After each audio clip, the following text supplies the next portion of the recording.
ಭಾರತ ಎಷ್ಟೇ ಡೆವಲಪ್ ಆದರೂ ಕೂಡ ನಾವು ಆಯಿಲ್ ಡಿಪೆಂಡೆನ್ಸಿ ಮೇಲೆ ಬೇರೆ ದೇಶಗಳ ಮೇಲೆ ಡಿಪೆಂಡ್ ಆಗಿದ್ರಿ. ನಾವು ಮಿಡಲ್ ಈಸ್ಟಿಂದ ಆಗಿರ್ಬೋದು, ವೆನೆಜುಲಾ ಆಗಿರ್ಬೋದು, ರಷ್ಯಾಯಿಂದ ಆಗಿರ್ಬೋದು, ಹಲವಾರು ಬೇರೆ ದೇಶಗಳಿಂದ ನಾವು ಆಯಿಲನ್ನು ತರಿಸ್ಕೊಳ್ತಿದ್ವಿ. ಬೇರೆ ದೇಶಗಳೆಲ್ಲ ಅಷ್ಟು ಡೆವಲಪ್ ಆಗೋದಕ್ಕೆ ಮುಖ್ಯ ಕಾರಣ ಬಂದ್ಬಿಟ್ಟು ಅವರು ಆಯಿಲು. ಮಿಡಲ್ ಈಸ್ಟ್ ಅವರು ಒಂದು 50-60 ವರ್ಷಗಳ ಹಿಂದೆ ಯಾವ ರೀತಿ ಹಿಂದಿದ್ರು ಅಂತ ಎಲ್ಲರಿಗೂ ಗೊತ್ತೇ ಇರುತ್ತೆ. ಇವಾಗ ಅವರು ಅಷ್ಟೊಂದು ರಿಚ್ ಆಗೋದಕ್ಕೆ ಮೈನ್ ರೀಸನ್ ಬಂದ್ಬಿಟ್ಟು ಅವರ ಆಯಿಲ್ ಸೋರ್ಸ್ ಅನ್ನೋದು ಗ್ಯಾಸ್ ಆಗಿರ್ಬೋದು ಅಥವಾ ಆಯಿಲ್ ಆಗಿರ್ಬೋದು. ಸೊ ಇವಾಗ ನಮ್ಮ ಭಾರತದಲ್ಲೂ ಕೂಡ ಆಯಿಲ್ ರಿಸರ್ವ್ಸ್ ಇದೆ ಅಂತ ಹೇಳ್ಬಿಟ್ಟು ತುಂಬ ಸಲ ONGC ಅವರು ರಿಸರ್ಚ್ ಅನ್ನು ಮಾಡಿ ಇಲ್ಲೂ ಕೂಡ ಇಷ್ಟಿದೆ, ಅಂಡಮಾನ್ ನಿಕೋಬಾರ್ ಹತ್ರ ತುಂಬ ಆಯಿಲ್ ರಿಸರ್ಚ್ ಇದೆ, ರಿಸೋರ್ಸಸ್ ಇದೆ. ಸೊ ಇವಾಗ ಏನು ಮಿಡಲ್ ಈಸ್ಟಲ್ಲಿ ಸಿಗ್ತಿದ್ಯೋ ಅದಕ್ಕಿಂತ ಜಾಸ್ತಿ ಸಿಗುವಂಥ ಚಾನ್ಸಸ್ ಇದೆ ಅಂತ ಹೇಳ್ಬಿಟ್ಟು ನಮ್ಮ ಭಾರತದಲ್ಲಿ ಹೇಳ್ತಿದ್ರು. ಆದರೆ ಈಗ ಇಷ್ಟು ದಿನ ಏನಾಗ್ತಿತ್ತು ಅಂದರೆ ನೋ ಝೋನ್ ಅಂತ, ಅಂದರೆ ನೋ ಎಂಟ್ರಿ ಝೋನ್ ಅಂತ. ಸೊ ಏರ್ ಫೋರ್ಸ್ ಅವರು ಮತ್ತು ಇಂಡಿಯನ್ ನೇವಿ ಇದಾರಲ್ವಾ, ಅವರೆಲ್ಲೂ ಕೂಡ ಅಲೋ ಮಾಡ್ತಿರ್ಲಿಲ್ಲ ಸಮುದ್ರದಲ್ಲಿ ಎಲ್ಲ ರೀತಿಯಾದ ರಿಸರ್ಚ್ ಮಾಡೋದಕ್ಕೆ. ಏನಕ್ಕಂದರೆ ಅಲ್ಲಿ ಸಬ್ಮೆರೈನ್ಗಳು ಓಡಾಡುತ್ತಿರುತ್ತೆ ಮತ್ತು ನೇವಿ ಶಿಪ್ಸ್ ಓಡಾಡ್ತಾ ಇರುತ್ತೆ. ಸೊ ಇವೆಲ್ಲ ಎರಡೂ ಕ್ಲಾಶ್ ಆಯಿತು ಅಂದರೆ ಭಾರತದ ಸೆಕ್ಯೂರಿಟಿಗೆ ತೊಂದರೆ ಆಗುತ್ತೆ ಅಂತ ಹೇಳ್ಬಿಟ್ಟು ಯಾರು ಕೂಡ ಅಲೋ ಮಾಡ್ತಿರ್ಲಿಲ್ಲ. ಈ ಎಲ್ಲ ರಿಸರ್ಚನ್ನು ಮಾಡೋದಕ್ಕೂ ಕೂಡ ತುಂಬ ಹಲವಾರು ಪ್ರೋಸೆಸ್ಗಳನ್ನೋದು ಇತ್ತು.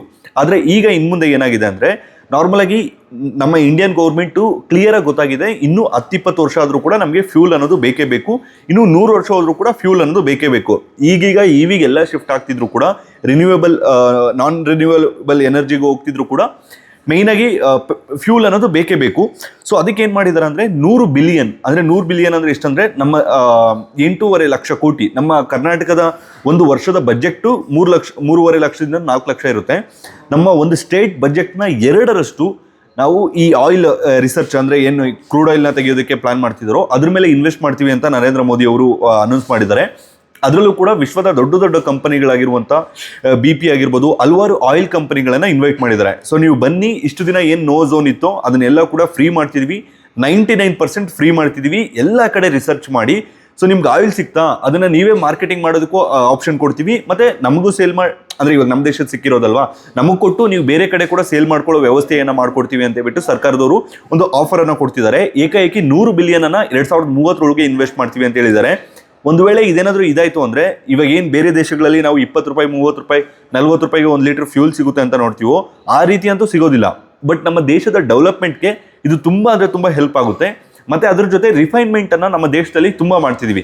ಇವಾಗ ಬೇರೆ ದೇಶಗಳಿಂದ ತರಿಸ್ಕೊಂಡು ಇಲ್ಲಿ ರಿಫೈನನ್ನು ಮಾಡಿ ಇನ್ನೂ ಕೆಲವೊಂದು ದೇಶಗಳಿಗೆ ಸೇಲ್ ಮಾಡ್ತಿದ್ದೀವಿ. ಅದರಲ್ಲಿ ಮುಂಚೂಣಿಯಲ್ಲಿರೋದು ರಿಲಯನ್ಸ್ ಅವರು. ಸೊ ರಿಲಯನ್ಸ್ ಅವರು ನಾರ್ಮಲಾಗಿ ರಷ್ಯಾದಿಂದ ಆಯಿಲನ್ನು ತರಿಸ್ಕೊಂಡು ಬೇರೆ ದೇಶಗಳಿಗೆಲ್ಲ ಕೊಡ್ತಿದ್ದಾರೆ. ಸೊ ಈ ರಿಫೈನ್ಮೆಂಟನ್ನು ಕೂಡ ಇನ್ನೂ ಜಾಸ್ತಿ ಮಾಡ್ತಿದ್ದಾರೆ. ಸೊ ಇವಾಗ ಬೇರೆ ದೇಶಗಳೆಲ್ಲ ರಿಫೈನ್ಮೆಂಟ್ ಅನ್ನೋದು ಕಷ್ಟ. ಸೊ ಅದಕ್ಕೆ ಅವ್ರು ಏನು ಮಾಡ್ತಾರೆ, ನಮ್ಮ ದೇಶಕ್ಕೆ ಕಳಿಸ್ಕೊಟ್ಟು ಸೊ ನಮ್ಮ ದೇಶದಲ್ಲಿ ರಿಫೈನ್ ಮಾಡಿಸ್ಕೊಂಡು ಮತ್ತೆ ಅವರು ಇದು ಮಾಡ್ಕೊಳ್ತಾರೆ. ಸೊ ಇದರಿಂದ ಭಾರತದ ಡೆವಲಪ್ಮೆಂಟ್ಗೆ ತುಂಬ ಚಾನ್ಸಸ್ ಇದೆ. ಸೊ ಏನೇ ಆಗಲಿ ಇಷ್ಟು ದಿನ ನೋ ಝೋನ್ ಅನ್ನೋದು ಅಂದರೆ ಏನು ಇವಾಗ ನಮ್ಮ ಭೂಮಿಯಿಂದ 200 ಕಿಲೋಮೀಟರ್ ಅಲ್ಲ, ನಮ್ದು ಏನು ಸಮುದ್ರ ತೀರ ಇದೆಯೋ ಅದರಲ್ಲಿ 200 ಮೈಲ್ಸ್ವರೆಗೂ ಕೂಡ ಸ್ವಲ್ಪ ರಿಸ್ಟ್ರಿಕ್ಷನ್ಸ್ ಅನ್ನೋದು ಇತ್ತು, ನೋ ಝೋನ್ ಅನ್ನೋದು ಮತ್ತು ಸೆಕ್ಯೂರಿಟಿ ರೀಸನ್ಸ್ ಇಂದ. ಇವಾಗ ಅವೆಲ್ಲವನ್ನು ಕೂಡ ಸಹಬಾಳ್ವೆ ಅಂದರೆ ಇವಾಗ ಎಕ್ಸಾಂಪಲ್ ನೇವಿಯವರು ಇರಬೇಕು, ನಮ್ಮ ದೇಶದ ಸೆಕ್ಯೂರಿಟಿ ಕೂಡ ಇಂಪಾರ್ಟೆಂಟು. ಹಾಗಂತ ನಮ್ಗೇನಾದರೂ ದುಡ್ಡು ಬಂತು ಅಂದರೆ ಆ ಸೆಕ್ಯೂರಿಟಿನ ಇನ್ನೂ ಬೆಟರ್ ಮಾಡ್ಬೋದಲ್ವಾ. ಸೊ ಆ ರೀತಿ ಸರ್ಕಾರ ಮುಂದಾಗ್ತಿದೆ. ಇದ್ರ ಬಗ್ಗೆ ನೀವೇನು ಹೇಳ್ತೀರಾ ತಪ್ಪದೆ ನಮ್ಮ ಕಮೆಂಟ್ ಬಾಕ್ಸ್ನಲ್ಲಿ ಕಮೆಂಟ್ ಮಾಡಿ. ಈ ವಿಡಿಯೋ ಇಷ್ಟ ಆದರೆ ಈ ವಿಡಿಯೋಗೊಂದು ಲೈಕ್ ಕೊಟ್ಟು ಈ ವಿಡಿಯೋನ ಈಗಲೇ ಎಲ್ಲ ಕಡೆ ಶೇರ್ ಮಾಡಿ. ಇದೇ ರೀತಿಯಾದ ಮತ್ತಷ್ಟು ವಿಡಿಯೋಗಳಿಗಾಗಿ ತಪ್ಪದೆ ನಮ್ಮ ಯೂಟ್ಯೂಬ್ ಚಾನಲ್ ಸಬ್ಸ್ಕ್ರೈಬ್ ಮಾಡಿಕೊಳ್ಳಿ.